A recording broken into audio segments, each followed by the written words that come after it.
Une histoire d'horreur en Camargue, où la quiétude des bassins d'élevage fut souillée par la découverte de chair humaine. Une vérité dévoilée qui donne la chair de poule. Imaginez un père, un homme respecté de tous les villageois, capable de tuer de sang-froid son propre fils. Et plus choquant encore, sa belle-fille, qui aurait dû être loyale, se révélant être l'instigatrice. Ensemble, ils ont orchestré un plan pour dissimuler leur sombre secret au fond d'un bassin d'élevage.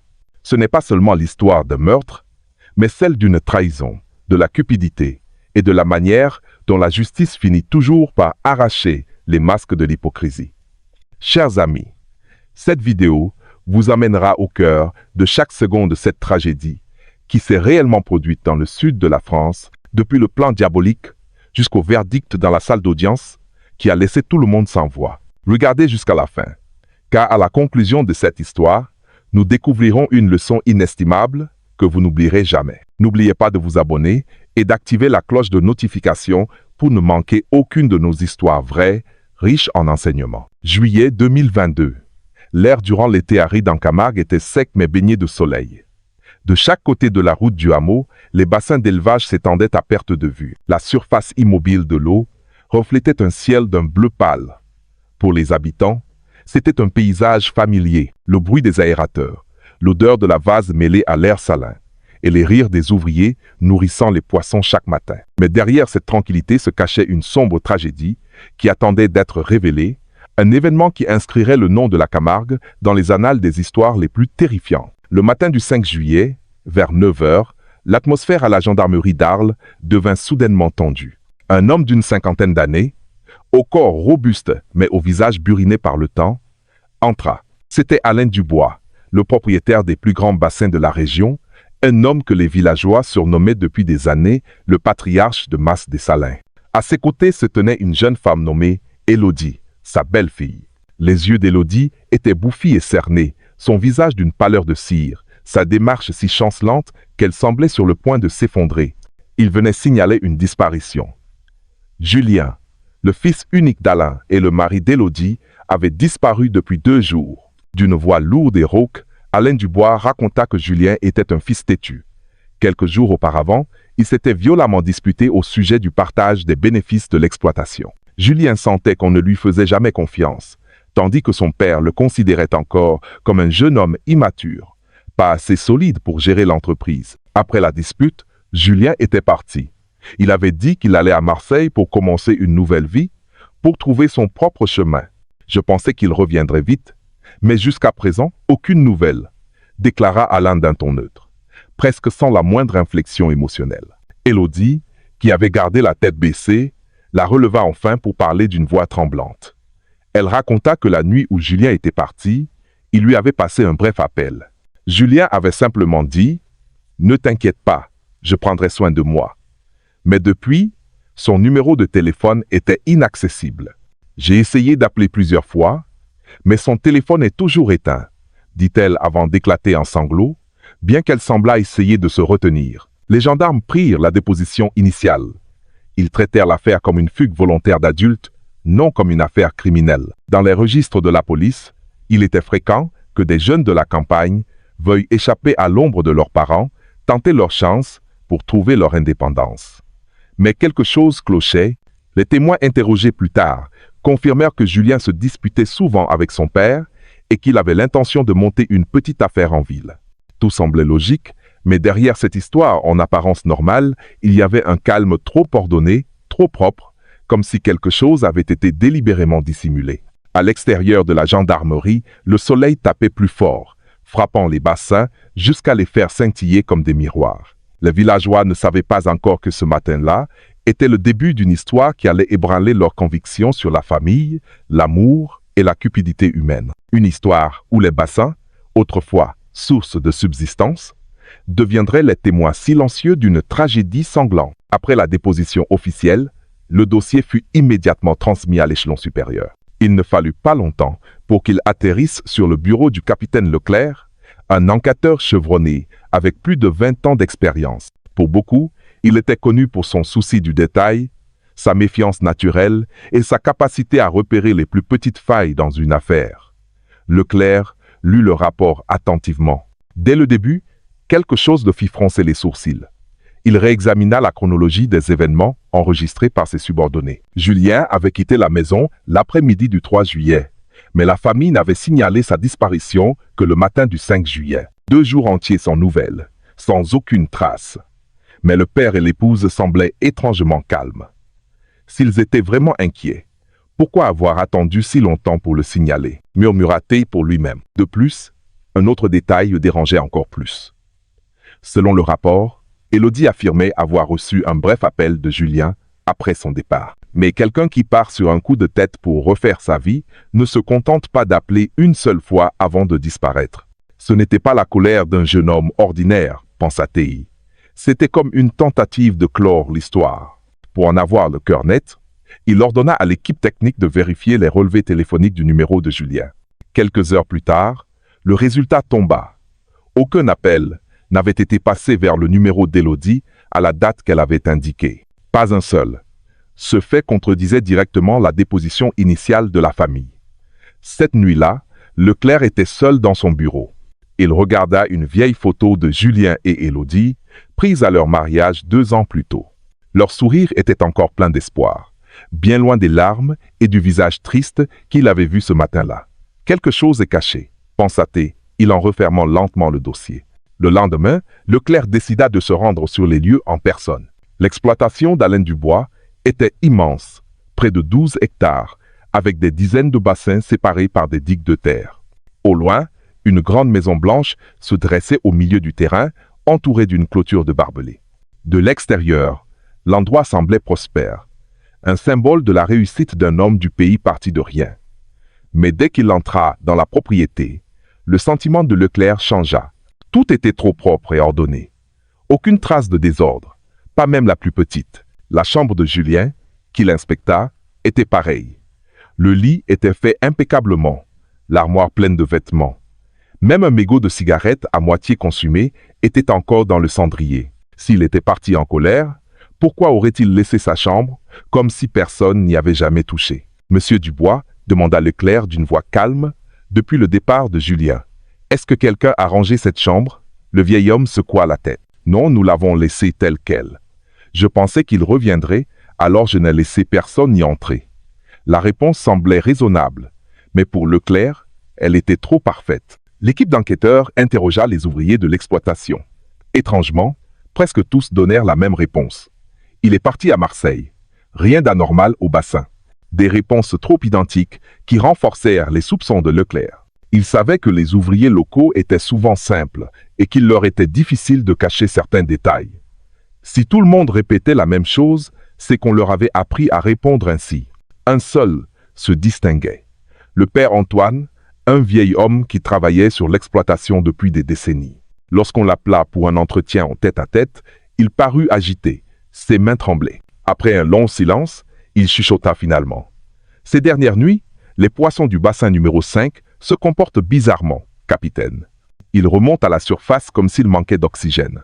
L'eau a une odeur, pas l'odeur habituelle. Et j'ai vu Madame Élodie s'y rendre seule en pleine nuit, plusieurs fois. Ces mots firent se redresser Leclerc. Il nota chaque détail méticuleusement. Pour une personne ordinaire, des poissons qui remontent à la surface n'est qu'un signe de mauvaise qualité de l'eau. Mais pour un enquêteur chevronné, cela pouvait signifier quelque chose de caché au fond du bassin. À la tombée de la nuit, Leclerc se tenait au bord du bassin numéro 5. Le vent sec de l'été soufflait doucement, faisant onduler légèrement la surface de l'eau, qui semblait aussi calme que d'habitude. Mais pour Leclerc, cette tranquillité était suspecte. Il plongea son regard dans l'eau, qui scintillait sous les dernières lueurs du jour, murmurant dans sa tête. S'il y a un secret ici, le temps le révélera. Cette nuit-là, il retourna au poste de commandement temporaire installé dans une salle communale. Devant lui, une carte de tous les bassins. Il utilisa un stylo rouge pour encercler le bassin numéro 5. Une simple déclaration d'un vieil ouvrier avait transformé ce petit point sur la carte en l'épicentre de tous les soupçons. Mais Leclerc savait qu'il ne pouvait pas agir de manière impulsive. S'il y avait quelque chose au fond du bassin, chaque minute perdue détruirait des preuves. Mais s'il se trompait, toute l'équipe serait accusée de travail bâclé. Lors d'une réunion tendue cette nuit-là, il annonça sa décision. « Nous allons surveiller le bassin 5. Installation de caméras 24 heures sur 24. Interdiction aux ouvriers de s'approcher. Demain, nous déciderons de la prochaine étape. Les membres de l'équipe se regardèrent. La décision était risquée, mais le regard de Leclerc était rempli de confiance. Il savait que l'instinct de ce vieil enquêteur se trompait rarement. Au milieu de la nuit, les caméras de surveillance commencèrent à enregistrer des images suspectes.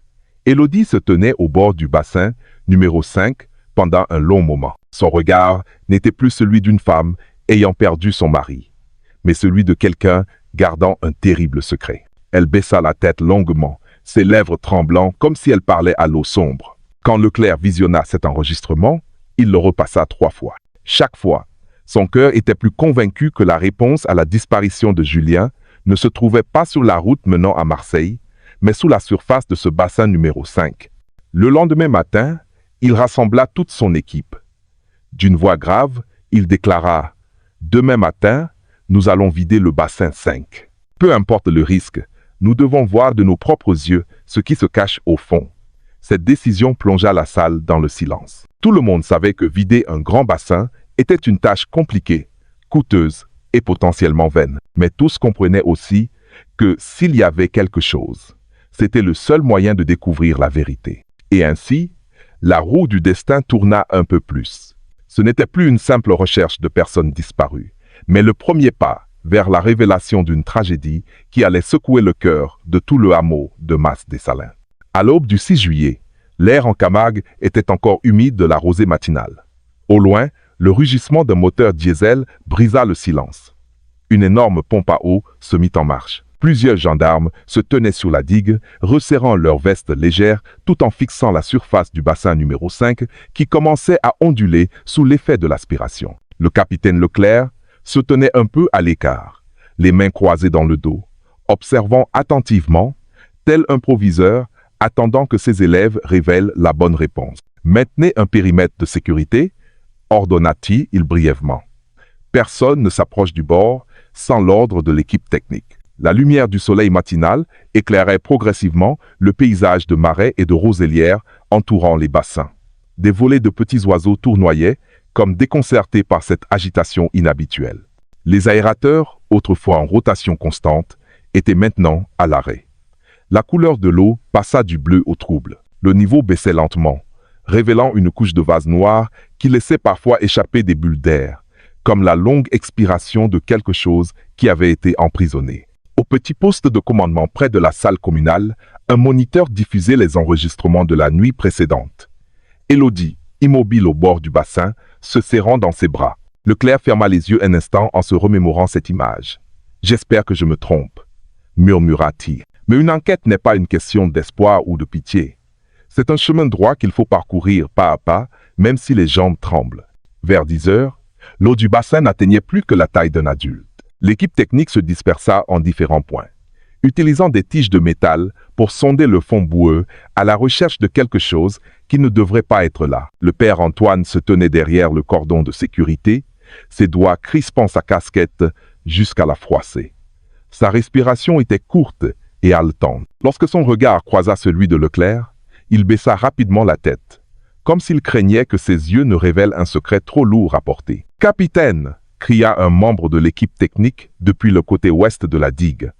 Dans le coin ouest, il y a un objet solide. Cette voix fit se retourner tout le monde. Leclerc hocha la tête, signe de suivre la procédure de collecte de preuves. 2 techniciens de la police scientifique, chaussés de hautes bottes, s'avancèrent prudemment, sondant la vase avec précaution. Une odeur âcre et inhabituelle monta avec le vent, pas seulement l'odeur de l'eau stagnante, mais celle du temps qui se décomposait lentement. Doucement, ordonna Leclerc. Il ne voulait pas qu'une seule preuve soit endommagée par négligence. Bientôt, ce qui était enveloppé de vase commença à prendre forme. Les techniciens se regardèrent, puis demandèrent une civière et un filet. Tout le monde retint son souffle. Lorsque l'objet fut soulevé et déposé sur une bâche, l'atmosphère devint soudainement pesante. Même le bruit de la pompe semblait lointain. Établissez un périmètre, interdisez l'accès aux villageois, ordonna Leclerc d'une voix ferme. Il regarda sa montre, nota l'heure de la découverte et signa le procès-verbal. Sur le tableau blanc, tout se déroulait en silence, avec seulement le son du stylo grattant le papier et le bourdonnement du moteur en arrière-plan. Nul besoin de mots pour comprendre ce qui reposait sur la bâche, un corps humain, couvert de vases et solidement attaché à un objet lourd. La police scientifique travailla rapidement, mais avec soin, prenant des photos, mesurant et marquant. Ils signalèrent la corde en nylon, enroulée à plusieurs endroits, et le poids en pierre, souvent utilisé pour les filets de pêche. Dans la poche du pantalon en lambeaux, on trouva une alliance sur laquelle on pouvait encore lire une gravure après nettoyage. J à E pour la vie. Leclerc ferma les yeux un instant. Il ne se retourna pas lorsque certains jeunes gendarmes prirent une profonde inspiration pour réprimer leur choc. Il avait vu trop de preuves qui enseignaient à l'homme ses propres limites. Mais chaque fois, son cœur était encore secoué, car ce qui était brisé n'était pas seulement un corps, mais une promesse faite devant la famille et les cieux. Cette bague appartient à Julien, murmura un membre de l'équipe qui avait assisté à leur mariage. Leclerc hocha légèrement la tête, prit une note, fit une photo macro, puis la mit sous scellé. Après l'examen préliminaire sur les lieux, le corps fut transporté sous la tente de la police scientifique. Leclerc le suivit, observa un instant, puis revint se tenir au bord de la digue, regardant le bassin, numéro 5, maintenant presque à sec. Au fond, une faible trace de traînée était visible, menant à l'endroit où le corps avait été trouvé, comme si quelque chose avait été tiré sur la base molle. Cette trace était durcie par endroits, comme si elle avait été faite par deux personnes. Leclerc suivit la trace des yeux, élaborant un scénario possible dans son esprit. Peu de temps après, un jeune gendarme s'approcha et lui chuchota quelque chose à l'oreille. Leclerc hocha la tête et donna un ordre. « Allez chercher Alain Dubois et Élodie.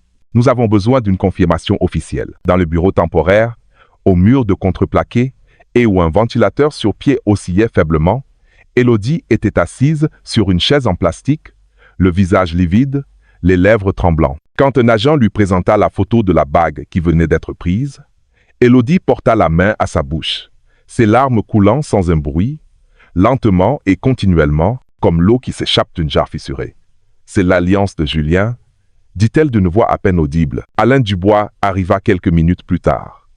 Il se tenait droit, regarda la bague pendant quelques secondes, puis poussa un long soupir. « Oui, dit-il sobrement, c'est celle de mon fils. » Pas de cri, pas d'étreinte, pas d'effondrement.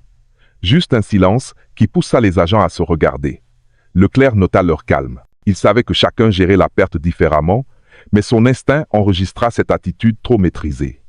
Derrière le calme, il y a souvent une histoire préparée. Ce soir-là, le rapport préliminaire du médecin légiste arriva. Aucune trace de noyade comme cause principale de la mort, mais des signes d'un coup violent porté avec un objet contondant à l'arrière du crâne, assez fort pour provoquer une perte de conscience, ou pire. Au poignet, des marques de ligature.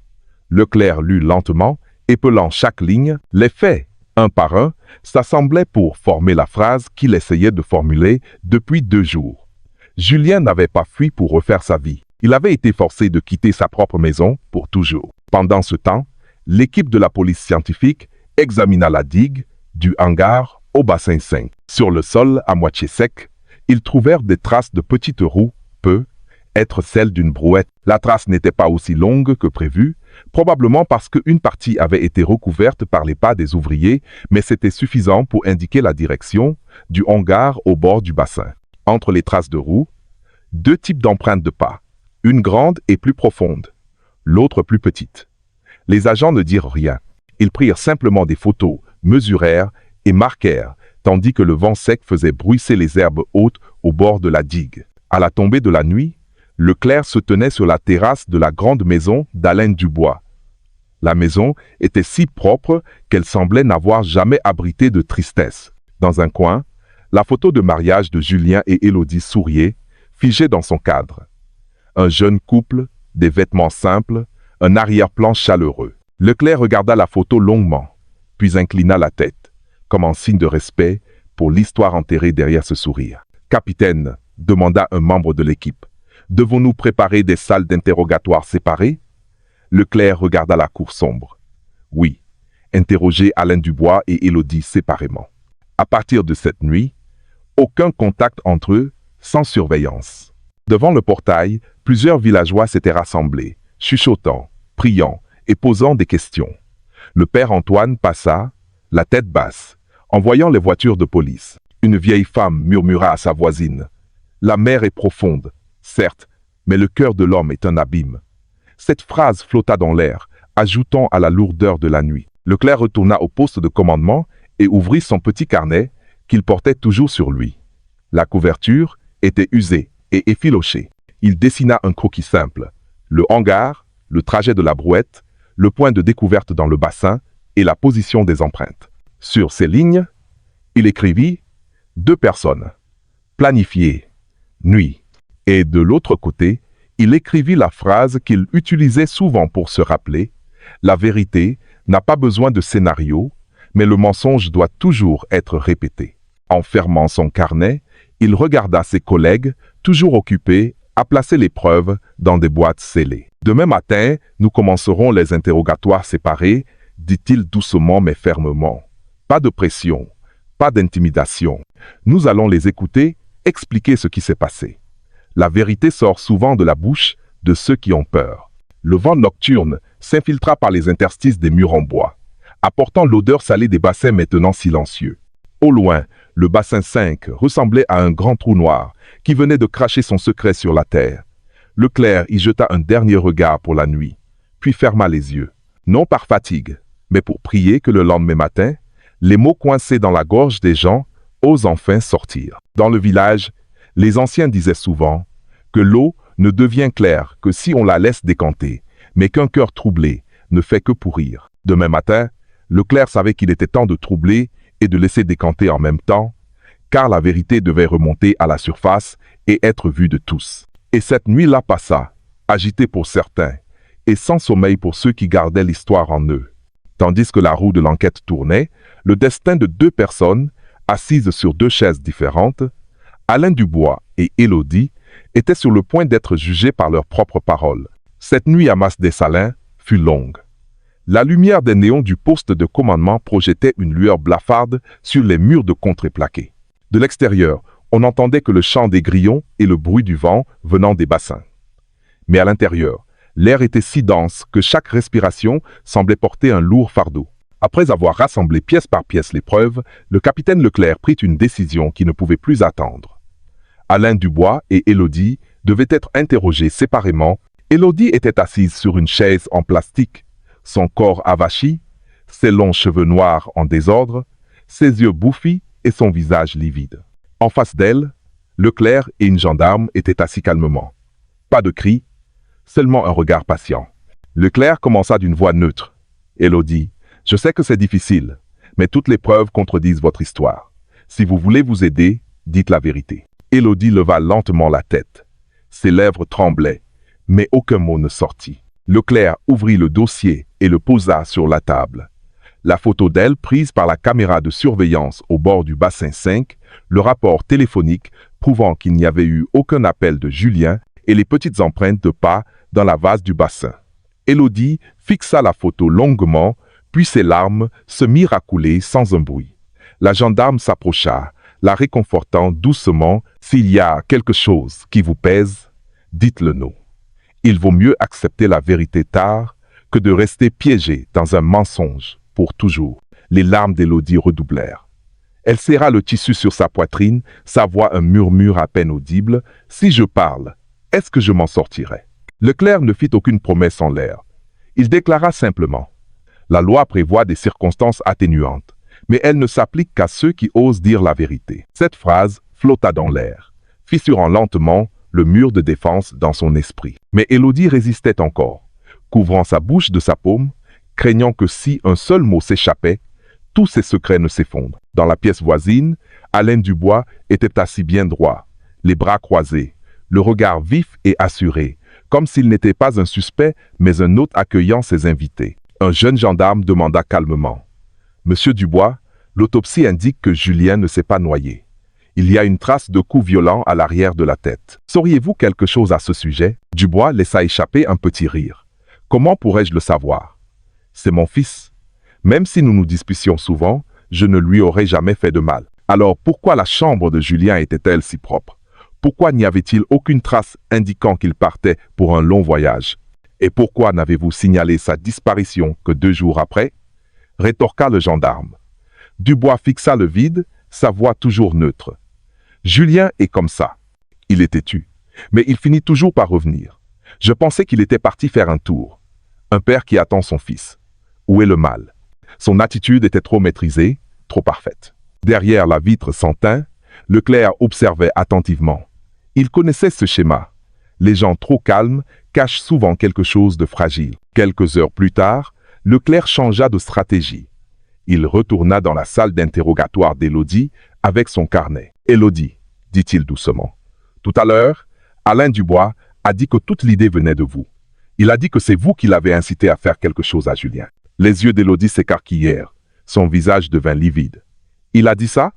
Leclerc hocha simplement la tête. « Oui. Si vous restez silencieuse, sa version sera consignée. » Élodie paniqua, éclatant en sanglots plus bruyamment cette fois. « Non, ce n'est pas vrai. Pas du tout. Je n'osais juste pas m'opposer. J'avais peur. » Sa voix se brisa, son corps tremblait. Leclerc ne l'interrompit pas. Il savait que le silence pouvait être plus tranchant qu'un interrogatoire musclé. Et dans ce silence, le mur dans l'esprit d'Élodie commença à se fissurer. Pendant ce temps, dans la pièce voisine, Dubois faisait face à la même tactique. Le gendarme déclara « Monsieur, Élodie a tout avoué. Elle a dit que tout le plan venait de vous. » Dubois, qui était resté calme jusqu'à présent, changea soudainement. Son visage devint rouge, ses poings se serrèrent et il frappa la table avec force. « Quoi? Elle m'accuse? C'est elle qui m'a séduit. C'est elle qui m'a poussé. Ne croyez pas que j'aurais fait ça si ce n'était pas pour elle. » Ces mots jaillirent rapidement, presque sans contrôle. Derrière la vitre, Leclerc hocha lentement la tête. Il savait que la colère est souvent une forme d'aveu inconscient. La nuit avançait. Dans une pièce, Élodie pleurait à chaudes larmes, déchirée entre la culpabilité et le désir de se sauver. Dans l'autre, Dubois explosait de rage, perdant le contrôle qu'il avait si bien maintenu. Leclerc écrivit dans son petit carnet « La première fissure est apparue. Demain, ce mur s'effondrera. » Il savait que la vérité ne venait pas toujours avec un visage calme. Parfois, elle apparaît à travers les larmes, parfois à travers les cris. Et cette nuit-là, les 2 visages s'étaient clairement montrés. À l'extérieur, le bassin 5 était silencieux, ne laissant voir que la vase noire qui durcissait sous le clair de lune comme une blessure béante. Il était devenu le témoin muet d'un secret qui ne pouvait plus être caché. Et derrière le portail de l'exploitation, les villageois chuchotaient, priaient et spéculaient. Cette nuit, Mas Dessalins ne dormit pas vraiment. Le matin du 7 juillet, l'air en Camargue était sec, chargé de l'odeur de la vase des bassins qui séchait lentement. Au poste de commandement, les gendarmes n'avaient presque pas dormi. L'odeur amère du café noir se mêlait au bruit du papier et des stylos. Tous savaient que ce jour pourrait être décisif. Élodie fut amenée la première. Son corps semblait faible. Elle traînait les pieds, le visage ravagé, les yeux rouges. Elle s'assit sur la chaise, le regard vide, comme si elle avait lutté contre elle-même toute la nuit. Le capitaine Leclerc la regarda longuement, puis dit d'une voix basse « Élodie, hier soir, vous avez presque parlé. Aujourd'hui, ne gardez plus ça pour vous. Le silence ne vous aide pas, il ne fait que vous enfoncer. » Élodie se mordit la lèvre, baissa la tête, ses mains tremblant en serrant le bas de sa robe. Elle resta silencieuse un long moment avant qu'une voix faible ne s'échappe. « Je suis vraiment allé au bassin cette nuit-là. Mais ce n'est pas parce que je le voulais. J'ai été forcé. » Leclerc ne l'interrompit pas. Il hocha simplement la tête, laissant place aux mots suivants. Élodie prit une profonde inspiration, puis les larmes coulèrent. Cette nuit-là, après que Julien et son père se soient disputés, Alain est venu me voir. Il a dit que Julien ne méritait pas les bassins. Il a dit que si Julien restait, toute la fortune serait perdue. J'étais choqué, j'avais peur. Je lui ai dit de ne pas le faire, mais il a insisté. Il a menacé de me chasser de la maison si je refusais. Sa voix s'arrêta, étouffée par un sanglot. La gendarme s'approcha, lui tendit un mouchoir. Elle continua d'une voix brisée. J'ai juste obéi. Je n'osais pas m'opposer. À ce moment-là, je pensais que si je me taisais, tout passerait. Elle se couvrit le visage de ses 2 mains. Leclerc se pencha légèrement en avant, sa voix toujours calme. Cette nuit-là, qu'avez-vous fait exactement? Racontez-moi depuis le début. Élodie resta silencieuse un long moment, puis chuchota. J'ai appelé Julien. Je lui ai dit que je voulais lui parler, que je voulais m'excuser. J'ai pleuré. Je l'ai supplié de venir me retrouver à la cabane près du bassin. Et il m'a cru.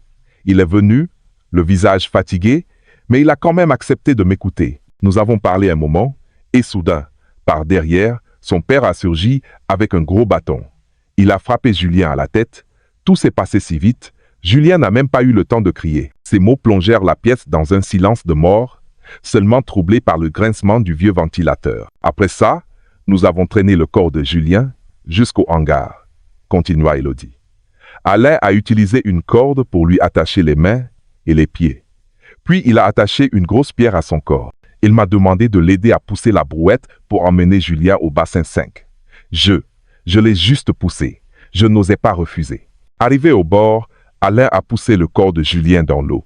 Je suis resté assise là, pétrifiée, incapable de faire quoi que ce soit. Cette nuit-là, le bruit de l'eau qui éclabousse résonne encore dans mes oreilles. Les larmes coulaient sur les joues d'Élodie. Elle baissa la tête, sanglotant. Leclerc ferma lentement le dossier. Il savait que cet aveu n'était qu'une moitié de l'histoire, mais c'était suffisant pour ouvrir la porte. Dans la pièce voisine, Alain Dubois était toujours assis, les épaules droites. Lorsque le gendarme lui annonça qu'Élodie avait admis une partie de son rôle, son visage se crispa. « Qu'est-ce qu'elle a dit » demanda-t-il d'une voix dure. « Elle a dit que tout était votre plan, monsieur » répondit brièvement le gendarme. Le visage de Dubois devint rouge. Il frappa la table de son poing. « Mensonge ! C'est elle qui a tout commencé. C'est elle qui a profité de moi. Ne croyez pas que j'aurais fait ça si ce n'était pas pour elle. Mon fils, il était faible, c'est vrai. Mais ce n'est pas moi qui ai planifié ça. C'est cette Élodie, c'est elle qui a tout demandé. » La voix de Dubois résonna dans toute la pièce. Derrière la vitre sans teint, Leclerc prenait des notes calmement. La colère et la faille de l'aveu. Pendant ce temps, à l'extérieur, les villageois commençaient à se rassembler, écoutant les rumeurs de bouche à oreille. Le bassin 5 était solidement bouclé, devenu le centre de tous les chuchotements. « C'est vrai qu'ils ont trouvé Julien là » demanda une femme. « Un père peut-il faire ça à son propre fils » répondit une autre. Ces voix parvenaient aux oreilles de tous dans le poste de commandement, ajoutant à la pression ambiante. Vers midi, Leclerc réunit son équipe. Sur la table, il disposa les photos, les enregistrements de la caméra, les traces de brouette, les empreintes dans la vase, la blessure sur la tête de Julien et les dépositions contradictoires de Dubois et d'Élodie. Le puzzle, dit-il, commence à prendre forme. Julien n'est jamais allé à Marseille. Sa vie s'est terminée au bassin. 5 cette nuit-là, des mains de ses plus proches, tout le monde était silencieux. Leclerc ferma son carnet avec détermination. Ce soir, nous allons les pousser jusqu'à ce qu'ils avouent tout. Nous avons vu le mur se fissurer. Demain, il s'effondrera. À l'extérieur, le ciel commença à virer au rouge du soir. Le vent apporta l'odeur salée et l'odeur de la vase, comme pour rappeler que l'eau et la terre ne peuvent pas garder les secrets pour toujours. Et cette nuit-là, alors que les lumières du hameau s'allumaient une à une, le capitaine Leclerc savait que la vérité était trop proche pour être niée plus longtemps. Ce jour-là, le soleil de Camargue était brûlant, mais à l'intérieur du poste d'enquête, l'air était glacial. Après les aveux partiels d'Élodie et l'explosion de colère d'Alain Dubois, le capitaine Leclerc savait qu'il était temps de pousser plus loin. Il demanda à interroger Élodie à nouveau, cette fois d'une manière différente. Élodie entra, l'air épuisé, les yeux bouffis, le visage fatigué, mais il y avait une sorte de résignation dans son regard. Elle s'assit, la tête baissée, comme si elle n'avait plus la force de mentir. Leclerc la regarda longuement, puis dit doucement, « Élodie, hier soir, vous avez commencé à parler, mais il y a encore beaucoup de choses que vous n'avez pas dites. Si vous vous arrêtez à mi-chemin, vous ne ferez qu'aggraver votre fardeau. Racontez-moi tout, depuis le début. » Élodie poussa un long soupir, puis se couvrit le visage de ses deux mains. Sa voix était brisée. « J'ai honte, je me déteste. Mais toute cette histoire, elle a vraiment commencé avec moi. » La pièce était silencieuse. Leclerc se pencha légèrement en avant, un signe pour qu'elle continue. Élodie serra le bas de sa robe, les larmes tombant. Quand Julien est parti à Marseille il y a plusieurs mois pour affaires, j'étais seul à la maison. Alain venait me voir souvent. Il disait qu'il voulait s'assurer que j'étais bien. Il m'apportait à manger, parfois du pastis. Au début, Je pensais que c'était juste l'inquiétude d'un beau-père. Mais une nuit, il a frappé à la porte de ma chambre. J'ai essayé de refuser, j'avais peur, mais il est si persuasif. Il m'a dit que j'étais belle, précieuse, et que Julien ne savait pas s'occuper de moi. Je suis tombé dans le piège. La voix d'Élodie s'éteignait peu à peu. Mais chaque mot semblait être un lourd fardeau dont elle se libérait. Après cette nuit-là, tout a changé. J'étais lié à une relation interdite. J'ai essayé de m'éloigner, mais je n'y arrivais pas.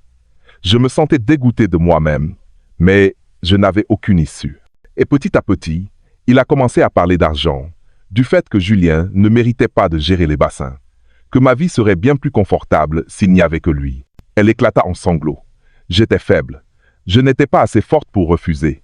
Et finalement, je me suis retrouvé complice du plan le plus horrible. Je savais que c'était mal, mais je suis resté passive.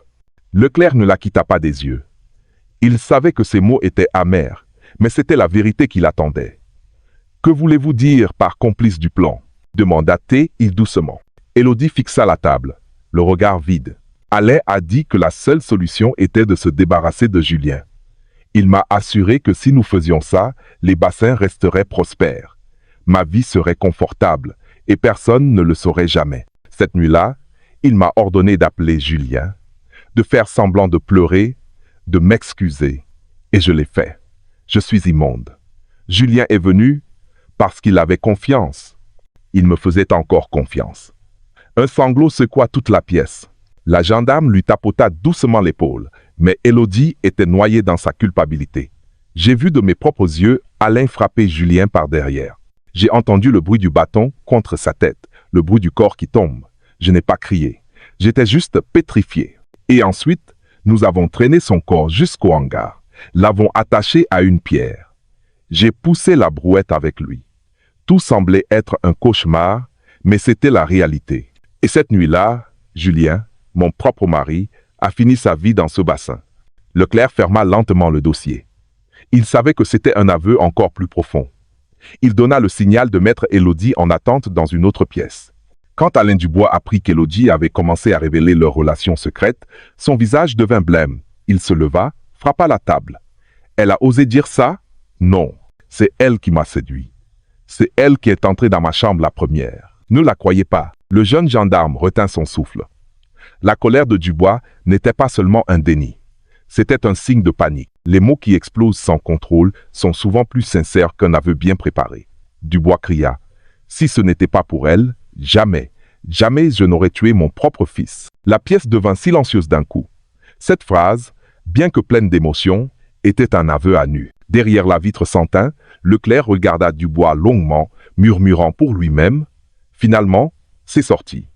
Pas par la raison, mais par la colère. Ce soir-là, Leclerc réunit toute son équipe. Sur le tableau, il y avait des photos, des rapports légistes et des transcriptions d'aveux. Il écrivit en rouge sur le tableau. Mobile égale argent plus relation interdite. Maintenante chez Claire, dit-il calmement. Ces deux-là n'étaient pas seulement liés par ces bassins, mais aussi par une relation immorale. L'ambition et la luxure les ont aveuglés au point de pouvoir sacrifier Julien. L'équipe resta silencieuse, réalisant à quel point l'histoire révélée était sombre. Dehors, le soleil commençait à décliner. Le bassin 5 reflétait une lumière orangée, comme une vieille blessure qui n'avait pas encore séché. Les villageois se tenaient au loin, derrière le portail, chuchotant. Certains secouaient la tête, incrédules. « Un père peut-il faire ça à son propre fils ?» demanda un homme. « Une femme peut-elle entraîner son propre mari à la mort ?» répondit un autre. Cette nuit-là, Leclerc ferma son carnet avec une courte phrase. « Demain, nous obtiendrons l'aveu complet. » Tout touche à sa fin. La nuit du 7 juillet, le poste d'enquête était toujours illuminé. Le capitaine Leclerc était assis calmement, les yeux fixés sur le tableau blanc couvert de gribouillis rouges. Toutes les pièces étaient là, mais il fallait une dernière poussée pour les assembler. Cette poussée ne viendrait que de la bouche de deux personnes, Alain Dubois et Élodie. Il savait que s'il les laissait ensemble, ils se protégeraient mutuellement. Mais s'il les séparait et leur racontait des versions différentes, ils commenceraient à se quereller, à s'accuser, et finalement, la vérité apparaîtrait. C'était la tactique qu'il avait préparée depuis le début. Cette nuit-là, il décida qu'il était temps. Élodie fut amenée la première. Son visage était épuisé, sa voix rauque après des heures de larmes. Elle s'assit, les épaules basses, osant à peine regarder qui que ce soit dans les yeux. Le clerc commença la conversation d'une voix douce. « Élodie, vous avez raconté une partie de l'histoire, mais il reste une question cruciale. Pourquoi êtes-vous restée silencieuse alors que vous saviez ce qui allait arriver à Julien ?» Les larmes d'Élodie se remirent à couler. Elle répondit doucement. « J'avais peur. Peur de ne plus avoir d'endroit où vivre. Peur d'être chassée. Je me sentais encore lié à cette relation interdite. Je n'ai pas eu le courage. » Ces mots sortirent, pleins de regrets. Mais ce n'est pas moi qui ai porté le coup. C'était le plan d'Alain, du début à la fin. Le clerc hocha la tête. Il nota quelque chose dans son carnet, puis dit brièvement « D'accord, gardez votre réponse. » Il est temps d'entendre l'autre version. Alain fut amené dans la pièce voisine. Contrairement à Élodie, il essayait toujours de montrer sa force. Assis bien droit, les épaules larges, le regard défiant. « Que voulez-vous de moi encore ?» Sa voix était lourde, presque agressive. Le clerc ouvrit le dossier et posa la transcription sur la table. Élodie a déposé. Elle dit que tout était votre plan, que c'est vous qui lui avez ordonné d'appeler Julien, que c'est vous qui avez porté le coup, que c'est vous qui avez traîné le corps de Julien jusqu'au bassin. Le visage de Dubois devint rouge. Ses poings se serrèrent sur la table. Mensonge! C'est elle qui m'a supplié. C'est elle qui disait que si Julien disparaissait, ces bassins seraient à nous. C'est elle qui m'a séduit. C'est elle qui a tout commencé. Moi, je n'ai fait que suivre. Ne croyez pas que je voulais tuer mon propre fils, si ce n'était pas pour elle. » Ces mots jaillirent rapidement, pleins de colère. Derrière la vitre sans teint, un jeune gendarme se tourna vers le clerc. Le clerc hocha simplement la tête, le visage toujours calme. Il savait que parfois, les aveux ne se présentent pas sous forme de phrases bien construites, mais avec des cris de rage incontrôlables. Après un moment, Dubois se calma, respirant lourdement. Il s'adossa à sa chaise, ferma les yeux et d'une voix plus basse, presque comme s'il se parlait à lui-même, il était faible. Il ne pouvait pas continuer à gérer ses bassins. Je ne voulais pas que tout ce que j'ai construit s'effondre entre ses mains, mais je n'ai jamais pensé que ça irait aussi loin. Dans la pièce voisine, Élodie entendit que Dubois l'accusait d'être l'instigatrice. Son visage devint livide, son corps se mit à trembler. « Il m'accuse » demanda-t-elle, elle d'une voix tremblante. Lorsque le gendarme hocha la tête, elle éclata en sanglots, plus fort que jamais. « Non, ce n'est pas vrai. Je suis une victime. J'ai été forcé. C'est lui qui a porté le coup. C'est lui qui a traîné le corps. Moi, j'ai juste suivi parce que j'avais peur. » Ces mots sortirent, paniquée. Elle se couvrit le visage de ses deux mains, sa voix se brisant entre les sanglots. « Je suis stupide. Je suis faible. Mais ne dites pas que c'est moi qui ai tué. Tout ça, c'est son œuvre, celle d'Alain. » Le clerc nota chaque mot calmement. Il savait que le jeu avait atteint son apogée. Deux personnes qui semblaient autrefois coopérer se rejetaient maintenant la faute. Le mur qu'ils avaient construit ensemble s'était effondré, ne laissant que des ruines qui révélaient leur vraie nature, la cupidité, la luxure et la trahison. Vers minuit, le clerc avait rassemblé toutes les notes. Sur le tableau blanc, il écrivit en grand « Julien égale victime, Alain Dubois, Élodie égale coupable ». En dessous, il ajouta deux mots. Mobile égale argent. Relation interdite. Il regarda le tableau longuement, imaginant à nouveau la nuit de la tragédie. Élodie appelant Julien d'une voix tremblante, suppliant, s'excusant, Julien, faisant confiance, venant la voir malgré son cœur blessé. Dubois, tapis dans l'ombre, tenant fermement le bâton. Le coup violent, le corps qui tombe, la corde, la pierre. Et puis le bruit de l'eau dans le bassin 5. Tout s'enchaînait clairement. Ce n'était plus une spéculation, mais la reconstitution d'une trahison. Le clerc ferma les yeux un instant, prit une profonde inspiration. Il n'était pas du genre à se laisser submerger par les émotions, mais chaque fois qu'une affaire comme celle-ci était résolue, il sentait un nœud dans son estomac. Un père tuant son propre fils, une femme entraînant son mari à la mort. Il n'y avait rien de plus sombre. Dehors, la nuit était silencieuse, seulement troublée par le bruit de l'eau des bassins qui s'écoulait vers le canal. Mais dans le cœur de beaucoup, les chuchotements s'étaient répandus. Les villageois commençaient à dire que le roi des bassins de Mas des Salins n'avait pas seulement perdu son fils, mais aussi son humanité, que la jeune femme, qui semblait si douce, était assez cruelle pour participer à l'enterrement de son propre mari. Leclerc ferma son carnet avec détermination. Il savait que le lendemain matin, il serait temps de rédiger le rapport officiel pour que les deux suspects soient déférés devant la justice. Mais cette nuit, il sentait le fardeau s'alléger un peu. La fissure était devenue un effondrement. Finalement, la vérité était sortie de leur propre bouche, même si c'était à travers les larmes et les cris. Cette nuit-là, alors que l'horloge passait minuit, Leclerc se tenait sur le balcon du poste de commandement. Le vent apportait l'odeur salée des bassins, mêlée à celle de la vase. Il regarda vers le bassin 5, maintenant complètement sombre. « L'eau peut cacher un corps, murmura-t-il, mais pas pour toujours. Tôt ou tard, la vérité remonte toujours à la surface. » Et derrière la porte du poste de commandement, deux personnes qui s'asseyaient autrefois à la même table étaient maintenant séparées par un mur, liées non plus par un secret, mais par les accusations qu'elles se lançaient mutuellement. Le 8 juillet, le ciel de Camargue était couvert de nuages fins, l'air humide comme s'il retenait un secret non encore résolu. Au poste d'enquête, les gendarmes se préparaient pour une longue journée. Le capitaine Leclerc décida de passer à l'étape suivante, la confrontation entre Alain Dubois et Élodie. Pendant 2 jours, ils s'étaient mutuellement accusés dans des pièces séparées. Il était maintenant temps de voir comment ils réagiraient en face à face. La salle de confrontation était simple. Une longue table en bois, 2 chaises se faisant face, et un néon suspendu au-dessus. La lumière blanche tombait sur leurs visages, révélant chaque ride, chaque mouvement de lèvres, chaque regard. Alain Dubois s'assit le premier. Ses épaules étaient toujours droites, mais ses yeux trahissaient une grande fatigue.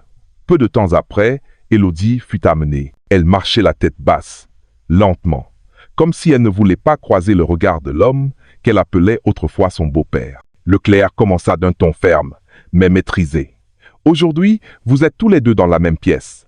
Plus de secret. Vous vous entendrez, vous pourrez vous répondre. Ce que vous avez caché sera révélé, car les preuves sont suffisantes. Mais je veux l'entendre de votre bouche directement. » Élodie leva la tête, les yeux embués. « Alain a dit que j'étais l'instigatrice. Ce n'est pas vrai. J'étais une victime. J'ai été forcé. » Alain Dubois frappa immédiatement la table. Sa voix était lourde, pleine de colère. « Mensonge! C'est toi qui m'as séduit. C'est toi qui as dit que Julien ne méritait rien. C'est toi qui as dit que ces bassins devaient être à nous. Ne joue pas la victime ici. » Leurs voix s'affrontèrent dans la petite pièce. Les autres gendarmes notaient chaque mot, tandis que Leclerc restait immobile, laissant les étincelles de l'émotion brûler le mur du mensonge. « Si ce n'était pas pour toi, » éclata Élodie en sanglots, « je n'aurais jamais appelé cette nuit-là. Je n'aurais jamais aidé à pousser la brouette, jamais aidé à attacher la corde. Tout ça, c'était ton idée. Je ne suis qu'une femme faible qui avait peur d'être chassée. » Alain Dubois se pencha en avant, d'un ton méprisant. « Une femme faible? Tu as pris plaisir à tout ça, oui. Tu as participé à cette relation interdite de ton plein gré. Ne joue pas la victime devant la police. Tu sais très bien ce que tu as fait. Et tu as planifié avec moi. » La pièce résonnait des accusations qu'il se lançait. Chaque phrase était comme un couteau qui tranchait le lien qui existait autrefois entre eux. Leclerc frappa une fois sur la table pour arrêter le chaos. Sa voix était glaciale. « Assez. Maintenant, je vais vous lire les preuves que vous ne pouvez pas nier. » Il sortit les photos de la caméra de surveillance montrant Élodie au bord du bassin. Le rapport téléphonique vide, les photos des traces de brouettes et des empreintes de pas de taille différentes, et le rapport du médecin légiste sur la blessure à la tête de Julien. Tout ceci, dit Leclerc en pointant les faits, prouve que Julien a été attiré par un appel d'Élodie, frappé par derrière par Alain Dubois, puis son corps a été traîné dans une brouette jusqu'au bassin 5. Élodie a aidé à pousser. La corde et la pierre ont été attachées. Son corps a été jeté à l'eau. Ce n'est pas une spéculation. C'est la reconstitution des faits basés sur les preuves. Élodie baissa la tête, ses épaules tremblaient, ses larmes tombaient sur la table. Alain Dubois fixait le vide, respirant lourdement, le visage tendu. Leclerc ajouta d'une voix basse mais perçante. « La seule chose sur laquelle vos dépositions diffèrent, c'est de savoir qui a commencé, qui était le meneur. Mais pour la loi, cela n'efface pas le fait que vous étiez tous les deux là et que vous avez tous les deux participé. » La pièce redevint silencieuse. Pendant un instant, on n'entendit que le grincement du ventilateur et les respirations lourdes. Finalement, Élodie parla d'une voix faible mais claire. « J'ai eu tort, c'est vrai. J'ai participé. J'ai appelé Julien. Mais je ne l'ai jamais frappé. C'est l'œuvre d'Alain. C'est lui qui a tué Julien. Alain Dubois laissa échapper un rire court et amer. Oui, c'est moi qui l'ai frappé. Tu es contente? Mais ne fais pas semblant de ne pas être complice. Sans toi, je ne serais jamais allé aussi loin. Ces mots sortirent comme une grosse pierre qui tombe enfin d'une falaise. Tout le monde dans la pièce savait que l'aveu était complet. Il n'y avait plus d'échappatoire. Leclerc ferma lentement le dossier. Les aveux sont là, les preuves sont complètes. Il n'y a plus rien à débattre. Alain Dubois s'adossa à sa chaise, le visage épuisé, le regard vide. Je voulais juste que ces bassins restent prospères. Je ne voulais pas que Julien les détruise. Mais il s'avère que c'est moi qui ai tout détruit. Sa voix était rauque, presque inaudible. Élodie pleurait à chaudes larmes, se couvrant le visage de ses deux mains. J'ai péché. Je ne mérite pas de vivre. Leclerc les regarda tous les deux avec un regard vif, mais plein de mépris. Les biens peuvent se partager, l'honneur peut se préserver. Mais quand vous choisissez ce chemin, il ne reste plus rien que la ruine. Et aujourd'hui, vous récoltez les fruits de votre choix. Dehors, les villageois qui attendaient se pressaient, essayant de regarder par la fenêtre. La nouvelle que le roi des bassins de Mas-des-Salins avait finalement admis avoir tué son propre fils, que sa belle-fille avait aidé à entraîner son mari dans une tombe aquatique, se répandit rapidement. Le choc, la déception et l'horreur se mêlaient. Le soleil commença à décliner lorsque l'interrogatoire prit fin. Le ciel devint rouge, se reflétant sur les bassins silencieux. Le bassin 5 était toujours entouré par le cordon de police. Il était immobile, comme fatigué de garder le secret. Sur la terrasse du poste de commandement, Leclerc se tenait debout longuement, regardant les bassins. Dans son esprit, il se disait « Finalement, la vérité est apparue. Mais ici, il n'y a pas de gagnants, seulement des perdants. » La reconstitution des faits, le 1er juillet 2022, la nuit à Mas-des-Salins se déroulait comme d'habitude. Le vent de la mer apportait une odeur salée. Et au-dessus des vastes bassins d'Alain Dubois, on n'entendait que le chant des grillons et le clapotis de l'eau. Mais derrière ce calme, deux personnes avaient élaboré un plan qui allait tout changer. Selon les aveux d'Élodie, cet après-midi-là, elle fut appelée dans le salon de la grande maison. Alain Dubois était assis avec un verre de pastilles à la main. Son visage était sérieux, sa voix froide. « Ce soir, nous devons agir. N'hésite pas, Julien est trop faible. Il ne mérite pas ces bassins.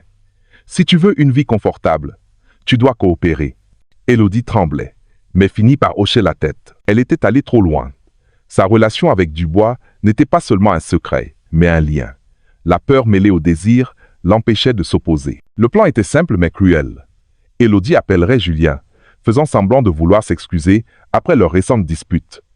Elle l'inviterait à la petite cabane, près du bassin 5. Pendant ce temps, Alain attendrait dans l'obscurité, avec un gros bâton qu'il avait caché. À 22h45, Élodie entra dans sa chambre, ferma la porte et, les mains tremblantes, composa le numéro de son mari. Elle s'efforça de rendre sa voix sincère. « Julien, je suis désolé, je ne veux plus me disputer avec toi. Peux-tu venir me voir à la cabane au bord du bassin? Juste un instant? Je veux te parler.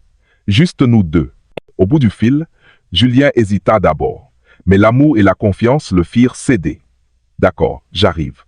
Attends-moi là-bas. » Ce furent ses dernières paroles à sa femme. Vers 23 Chéreau, des bruits de pas s'approchèrent de la cabane. La petite lampe à huile à l'intérieur éclairait le visage en larmes d'Élodie. Elle était assise, serrant sa jupe, les yeux rouges. « Chérie, j'ai eu tort. Je ne veux pas te perdre. » Julien s'assit à côté d'elle. Son cœur était encore en colère. Mais en voyant sa femme pleurer, il s'adoucit. « Laisse tomber. On en parlera demain. »« Repose-toi maintenant, » dit-il doucement. Il ne savait pas que dans quelques secondes, tout serait terminé. Alors que Julien se tournait pour se lever, une grande ombre se déplaça depuis l'arrière de la cabane. Alain Dubois, dans toute sa corpulence, leva le bâton haut et l'abattit de toutes ses forces sur la tête de Julien. Poc! Le bruit sourd brisa le silence de la nuit. Julien chancela, puis s'effondra face contre terre. Le sang coula de l'arrière de sa tête, imbibant la terre de la cabane. Pas un cri, juste un dernier souffle avant que son corps ne devienne inerte. Élodie se couvrit la bouche de ses deux mains pour étouffer un cri, les yeux écarquillés, le corps tremblant. Mais Alain Dubois restait immobile, le visage froid. Vite, aide-moi. Ils traînèrent le corps de Julien jusqu'au petit hangar près du bassin. Là, une corde et une pierre les attendaient. Dubois attacha fermement les mains et les pieds de Julien, puis enroula la corde autour de sa taille, la reliant à une grosse pierre de près de 40 kg. « Tiens la corde », ordonna Dubois à Élodie. Bien que tremblante, elle obéit. Ses mains étaient glacées, mais elle tira sur l'extrémité de la corde, s'assurant que le corps de Julien ne bougeait pas. Ensuite, ils soulevèrent le corps de Julien sur une petite brouette à roues en fer. La roue grinçait, laissant une trace sur le sol humide. Alain poussait, Élodie suivait. Cette nuit-là, il n'y avait que le bruit de la roue frottant contre le sol et le son de leur respiration. Arrivés au bord du bassin 5, ils s'arrêtèrent. La surface de l'eau scintillait, reflétant une demi-lune. Alain poussa un long soupir et dit froidement « C'est l'heure ». Ils poussèrent doucement le corps de Julien vers le bord, puis, d'un grand coup, le corps roula et tomba dans l'eau. Plouf, l'eau gicla haut, puis redevint calme. La pierre entraîna le corps vers le fond vaseux en quelques secondes. Il ne restait plus que de petites ondulations à la surface. Élodie s'effondra sur le sol, pleurant sans un bruit. Alain Dubois regarda la surface de l'eau, le regard vide. « Personne ne le trouvera. L'eau cachera tout, » dit-il doucement. Cette nuit-là, après que tout fut terminé, ils retournèrent à la maison. Alain se lava les mains pleines de sang dans la salle de bain. Élodie changea de vêtements, enleva les traces de boue. Le lendemain matin, ils firent comme si de rien n'était.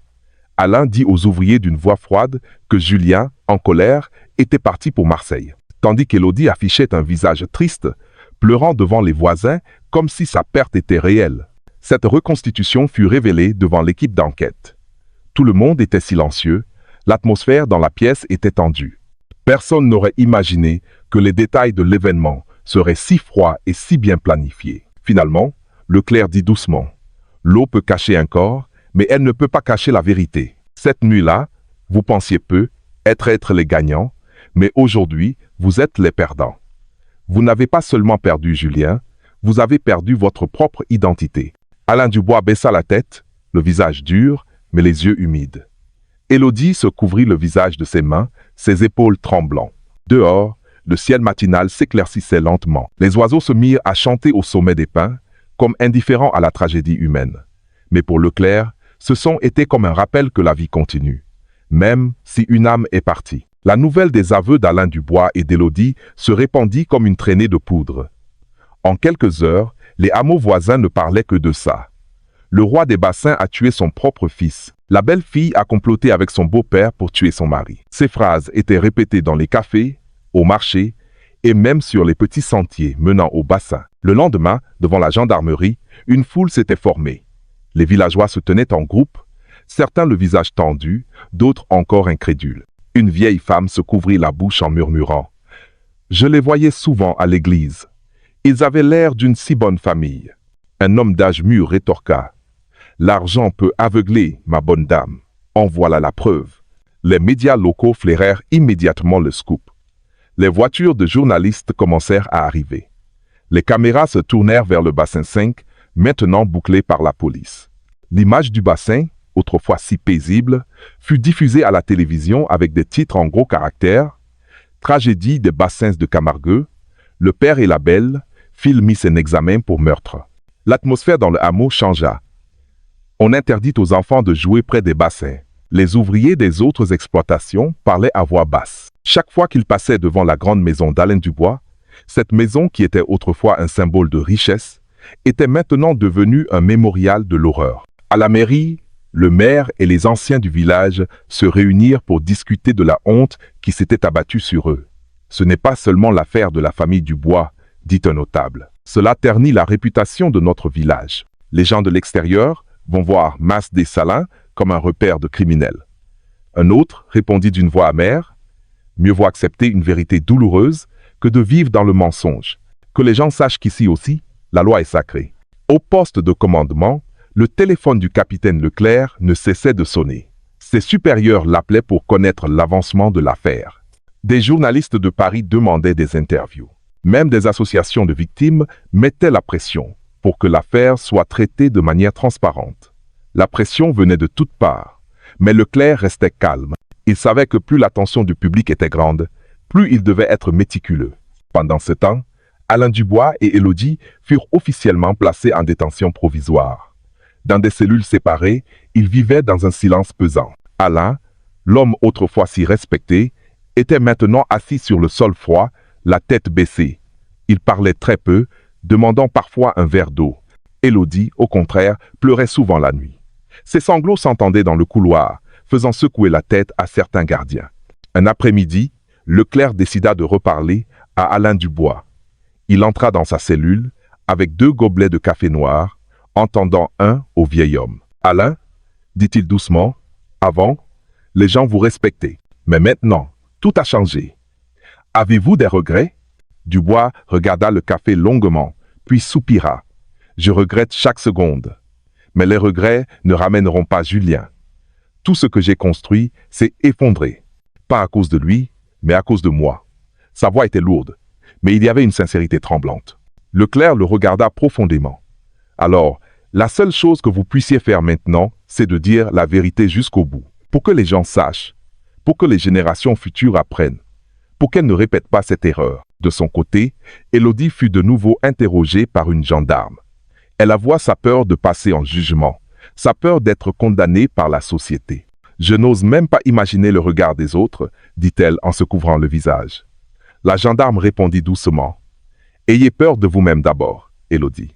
Si vous osez l'accepter, ce sera peu être le début de la rédemption. » Les jours passèrent et l'affaire prit une ampleur nationale. Les journaux publièrent des enquêtes révélant des détails sur l'empire des bassins d'Alain Dubois, sa richesse et maintenant sa chute. Les commentaires sur les réseaux sociaux étaient remplis de colère. Un père peut-il tuer son propre fils pour de l'argent? Voilà le sombre visage de la cupidité. Mais il y avait aussi des voix de pitié, surtout pour Julien. Les gens se souvenaient de lui comme d'un jeune homme silencieux, peu bavard, mais toujours amical. Certains ouvriers racontèrent que Julien venait souvent les aider, même si ce n'était pas nécessaire. Ce n'était pas un patron arrogant. Au contraire, il était très gentil, dit un ouvrier, les yeux tristes. Le point culminant fut atteint lorsque des centaines de villageois organisèrent une veillée à l'église du village. Ils prièrent pour Julien, demandant que son âme trouve la paix. Après la prière, le curé fit un sermon. C'est une grande leçon. Ne laissons pas nos cœurs être dominés par les biens matériels et la convoitise, car alors nous pourrions tout perdre, même nos propres enfants. Ces mots firent baisser la tête à beaucoup, qui restèrent silencieux un long moment. Pendant ce temps, le cordon de police autour du bassin, 5 restaient en place. La surface de l'eau semblait calme, mais tous ceux qui passaient ressentaient un froid glacial. « C'est une tombe », chuchota un enfant à son ami. « Personne n'oserait plus jamais élever de poissons là-bas. » L'endroit fut laissé à l'abandon, comme si même la nature refusait d'y être touchée. Le capitaine Leclerc était assis seul au poste de commandement la nuit, regardant la carte des bassins toujours dépliée sur la table. Il savait que son travail n'était pas terminé. Le procès allait bientôt commencer, et c'est là que tous les regards seraient tournés. La vérité a été révélée, pensa-t-il. Mais la justice ne fait que commencer. Plusieurs semaines après l'arrestation d'Alain Dubois et d'Élodie, l'atmosphère à Mas-des-Salins devint encore plus électrique. Le petit hameau semblait ne jamais dormir. Chaque jour apportait de nouvelles informations. Le sujet de conversation était maintenant le procès qui allait bientôt se tenir à la cour d'assises. Le procureur de la République avait terminé de rassembler le dossier. Le nom de Julien y était clairement inscrit comme victime, tandis qu'Alain Dubois et Élodie étaient les principaux accusés. Les charges étaient lourdes: assassinat-meurtre avec préméditation, complicité d'assassinat et violence familiale. La peine maximale était la réclusion criminelle à perpétuité. Au bureau du procureur, un procureur chevronné, du nom de Durieux, fixait le dossier de près de 100 pages. « Ce n'est pas seulement une affaire criminelle, dit-il à son équipe, c'est une affaire de morale. Nous devons montrer que la loi reste droite, même lorsque les coupables sont des personnalités locales. » De l'autre côté, la défense commençait à élaborer sa stratégie. L'avocat d'Alain Dubois tenta de trouver des failles, affirmant que son client était dans un état de pression psychologique, qu'il n'avait pas toute sa conscience et que le meurtre avait été commis sur un coup de tête, sans préméditation. L'avocat d'Élodie adopta une approche différente. Il insista sur le fait que sa cliente était une victime de manipulation, forcée par son beau-père à participer et sans aucun moyen de se défendre. La préparation du procès affecta également la famille élargie. Les parents de la mère de Julien, ses grands-parents, qui vivaient dans un autre village, arrivèrent, le visage marqué par le chagrin. Sa grand-mère pleurait presque tous les jours, n'arrivant pas à croire que son petit-fils ait pu mourir d'une manière si cruelle. Son grand-père, bien que d'apparence forte, restait souvent assis en silence sur la terrasse de la salle des fêtes pendant de longues heures, le regard perdu. « Je laisse tout entre les mains de la justice », dit-il doucement au journaliste. Mais la blessure dans mon cœur ne guérira jamais. Dans le village, l'opinion publique était divisée. Certains réclamaient la peine la plus lourde pour Dubois et Élodie, allant jusqu'à crier devant les caméras de télévision. La perpétuité, c'est encore trop doux pour eux. Mais d'autres, bien qu'en colère, chuchotaient. Je connais Alain depuis qu'il est enfant. J'ai du mal à croire qu'il ait pu tuer son propre sang. Le capitaine Leclerc, qui avait suivi l'enquête jusqu'à la fin, ne quitta jamais l'affaire. Il fut convoqué à des réunions avec le procureur à la cour.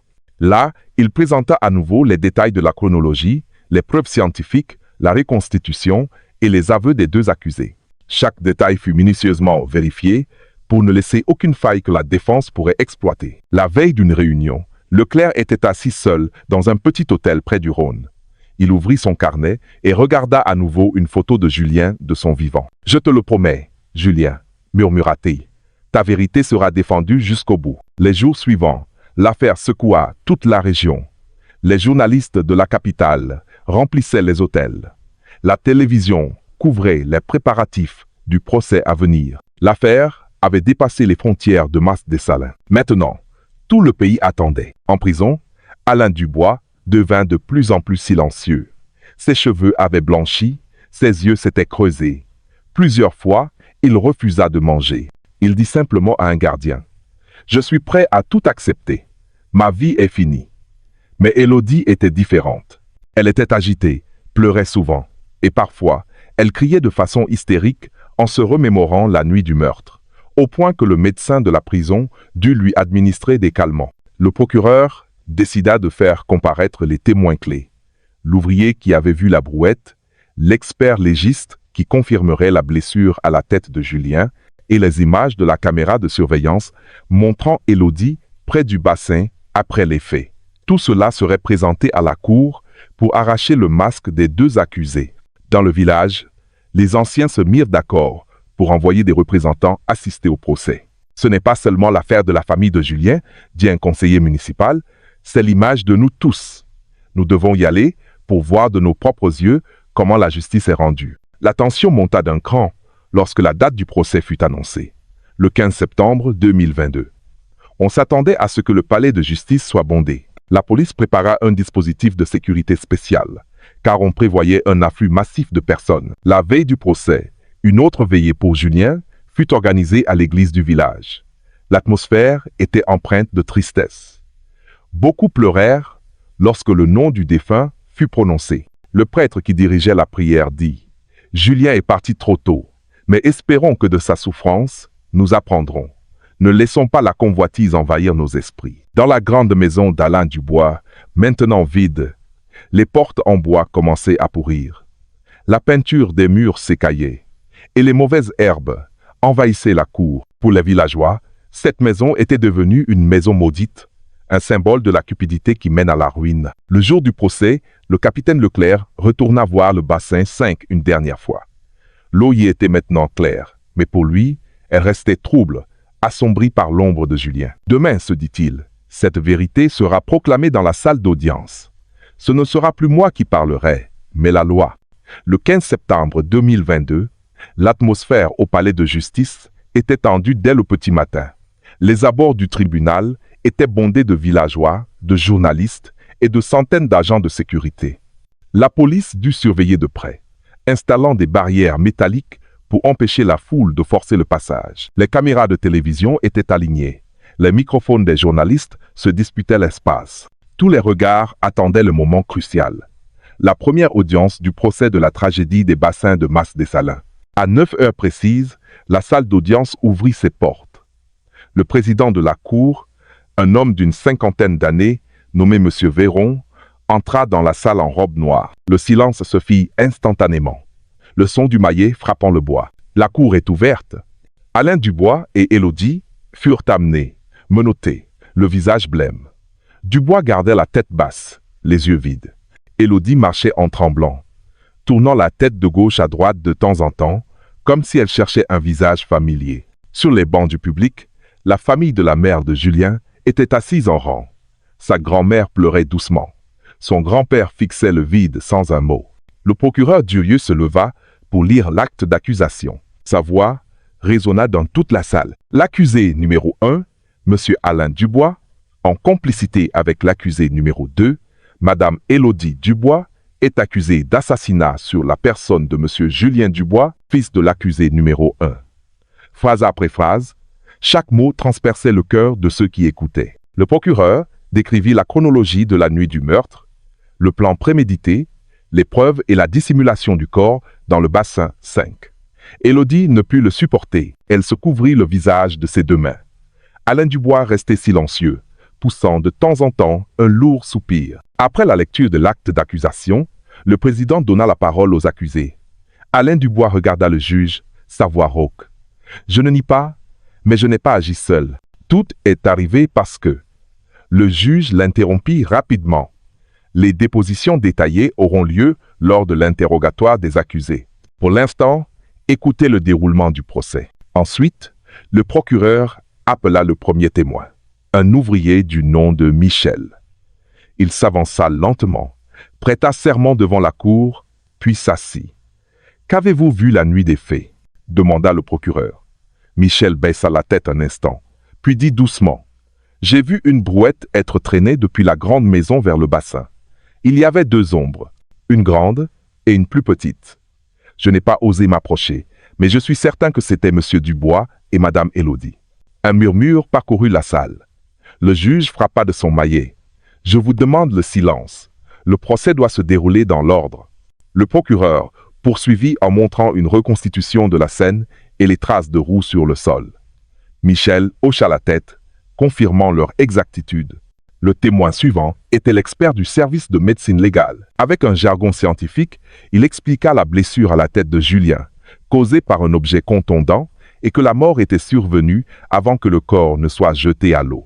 Ce qui signifie que la victime a été tuée avant d'être jetée à l'eau pour dissimuler le crime, déclara l'expert avec fermeté. Cette explication fit pleurer plus fort la grand-mère de Julien, qui fut enlacée par un parent assis à côté d'elle. L'avocat de la défense tenta de saper la crédibilité du témoin. « Comment pouvez-vous être sûr que les personnes que vous avez vues étaient nos clients ?»« Il faisait nuit, » demanda l'avocat de Dubois à Michel. Michel répondit calmement. « Je travaille sur ces bassins depuis des décennies. Je reconnais la silhouette de M. Dubois. Je reconnais sa démarche. Je ne me suis pas trompé. » Cette réponse fit hocher la tête à beaucoup. Ce fut au tour de l'avocat d'Élodie. Il tenta de souligner que sa cliente n'était qu'une victime. Élodie a été forcée. Elle n'avait pas le choix. Mais le procureur rétorqua vivement. Si elle a été forcée, pourquoi est-ce elle qui a appelé Julien cette nuit-là? Pourquoi est-elle restée près du bassin longtemps après les faits? Les faits sont plus éloquents que les mots. Le président prenait des notes, le visage impassible, sans montrer aucune émotion. Le procès se poursuivit jusqu'à midi. La chaleur dans la salle était étouffante, chargée d'un mélange de colère, de tristesse et de curiosité. Les journalistes notaient chaque mot. Les caméras captaient chaque expression. Lorsque la cour suspendit l'audience, la famille de Julien sortit, l'air accablé. Les journalistes se précipitèrent, tendant leur microphone. Le grand-père de Julien dit simplement « Nous laissons faire la justice. Nous voulons juste que justice soit faite pour notre petit-fils. » Sa grand-mère était trop faible pour parler, se contentant de baisser la tête et de pleurer. De l'autre côté, Alain Dubois fut ramené à la salle d'attente des accusés. Il s'assit, la tête entre les mains, chuchotant à son avocat « C'est inutile. Tout est clair. » Quant à Élodie, dans la pièce voisine, elle se mit à crier de façon hystérique en apprenant que sa propre mère refusait de venir au tribunal. « Maman a sûrement honte d'avoir une fille comme moi », cria-t-elle en se bouchant les oreilles. Le premier jour du procès fut une ouverture qui secoua tout le monde. Tous savaient que ce n'était que le début. Il y avait encore de nombreux témoins à appeler, des preuves à présenter, et une histoire qui allait révéler encore plus profondément le côté sombre de cette famille. À l'extérieur du palais de justice, la foule était toujours là, débattant avec passion. Certains pensaient que les deux méritaient la peine maximale. D'autres pensaient qu'Élodie devrait bénéficier de circonstances atténuantes. Mais une chose était certaine. Personne ne niait plus que le Bassin 5 était devenu le témoin silencieux de la plus cruelle des trahisons. Le capitaine Leclerc, assis sur les bancs du public, ne dit pas un mot. Il se contenta d'observer le juge, le procureur et les accusés. Dans son cœur, il priait pour que ce procès se déroule de manière juste, pour que Julien puisse reposer en paix et pour que la société apprenne que la vérité finit toujours par éclater, même si elle est cachée sous la vase. Le deuxième jour du procès commença dans une atmosphère encore plus dense que la veille. Dès l'aube, les gens faisaient la queue devant le palais de justice. La police dut renforcer ses effectifs, installer des barrières et fouiller toutes les personnes qui entraient. Les journalistes de la capitale diffusaient même le procès en direct dans les journaux télévisés. Lorsque le maillet du président Véron retentit, la salle redevint silencieuse. Alain Dubois et Élodie furent amenés. Cette fois, le visage de Dubois semblait encore plus abattu, comme s'il n'avait pas dormi de la nuit. Élodie, quant à elle, semblait faible, les yeux bouffis, la démarche chancelante. Le procureur commença la journée en appelant le témoin suivant, une psychologue judiciaire. Elle avait interrogé Élodie pendant sa détention. D'une voix calme, elle expliqua que l'accusée, Élodie, présentait des symptômes de conflit intérieur. Elle savait que ses actes étaient répréhensibles, mais elle les a commis en raison d'un lien émotionnel déviant avec son beau-père, Alain Dubois. En psychologie, on appelle cela une relation de manipulation où la partie la plus forte exerce une pression sur la partie la plus faible. La salle d'audience bruissa, beaucoup furent stupéfaits, certains chuchotaient, incrédules. Le juge ordonna rapidement le calme. La cour vous demande de rester silencieux. Le procureur ajouta, il est donc clair que Madame Élodie n'était pas seulement une victime, mais aussi une complice. Malgré la pression, elle a tout de même choisi de participer. L'avocat d'Élodie se leva vivement, tentant de réfuter le témoignage.